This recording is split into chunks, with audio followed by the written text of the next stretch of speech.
Peaceful people stay away from fools. Number one.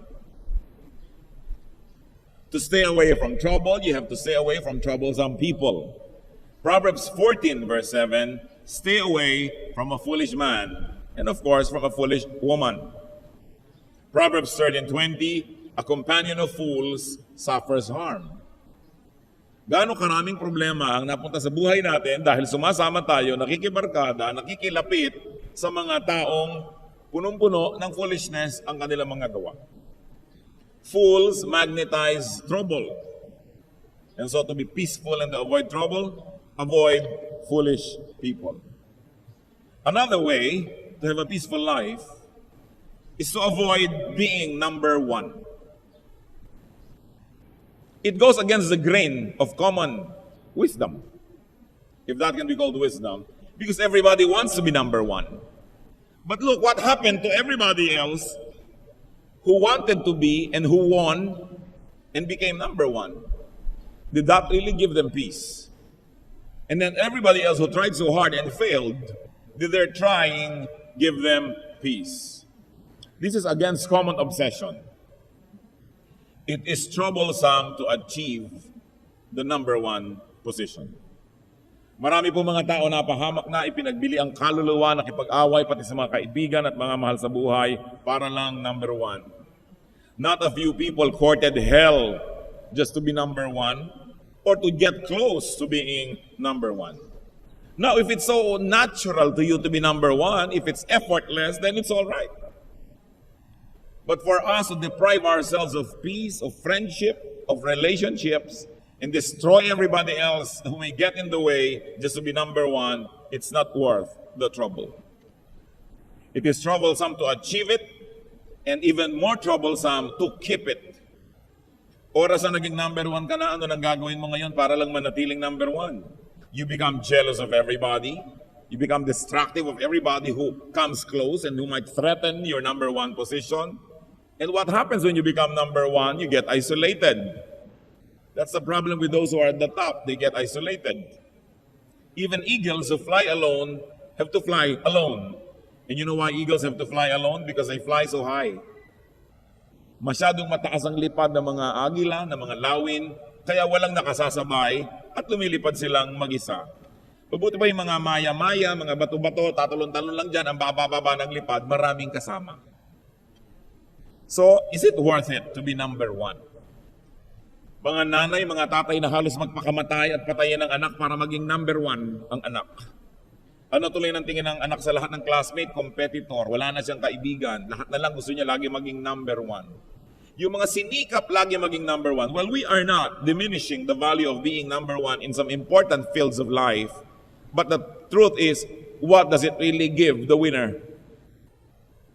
At the end of the day, you're alone with your trophy, and if you have hurt so many feelings or isolated yourself too much, you say, is it really worth being number one? Peaceful people avoid too much visibility, too much popularity. Even the Lord Jesus Christ, who is supposed to be the Lord of peace, shunned public attention. That whenever he would heal people, he would always give them this very strict instruction, tell no one. Mark 1:45, ano nangyari when people did not obey him? Instead, he went out and began to talk freely, yung pinagaling, spreading the news. As a result, Jesus could no longer enter a town openly, but stayed outside in lonely places. Kabilin-bilin na ng Panginoon, huwag mong ipagsasabi, huwag mong ipamalita na pinagaling kita, pero hindi siya sinusunod. Anong nangyari? Because he became very visible and very popular, he could no longer enter a town openly. Pinagkakaguluhan siya, halos mag-riot. So nanatili na lang siya sa mga labas ng bayan, kung saan siya ay nag-iisa, konti lang sila, malungkot. At mahirap din para sa mga taong hanapin siya dahil wala siya sa mga bayan-bayan. Peaceful people avoid too much height. The tallest tree attracts the lightning. Sabi ni Jose Rizal, ang pinakamatayog na puno ang umaakit ng mga kidlat. So why will you want to be the tallest tree? Maging sa Genesis 11, 4-8, when people were attempting to build the tallest edifice they could make.